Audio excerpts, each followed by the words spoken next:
तस्मात् यस्य महाबाहो निगृहीतानि सर्वशः इन्द्रियाणि इन्द्रियार्थेभ्यः तस्य प्रज्ञा प्रतिष्ठिता. இந்த ஸ்லோகத்துல கிருஷ்ண பரமாத்மா ஞான யோகத்தில் ஈடுபடுபவர்கள் என்ன பண்ணணும் அப்படிங்கிறார். முன்னாடி ஸ்லோகத்துல மனம் புலன்கள் பின் சென்றால் எப்படி ஆத்ம அறிவை அழித்து விடுகிறது அப்படின்றத சொல்றார். அதுக்கு நம்ம என்ன பண்ணணும்?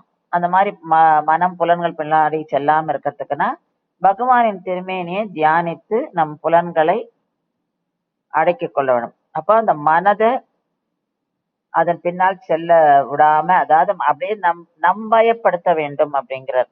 அப்படி பண்ணும்போது என்ன ஆகும்னாக்கா நம்மளால பகவான் மேல தியானிக்க முடியும், பகவான் சிந்தனையிலேயே சதா சர்வகாலமும் இருக்க முடியும். அப்போ அந்த புலன்களை இழுத்து மொத்தமாக புலன் விஷயங்கள்லேருந்து நம்ம மனதை பகவான் மேல் திருப்ப வேண்டும். நம்மளுடைய சரீரம் அவனுக்கு கைங்கரியம் பண்ண வேணும்.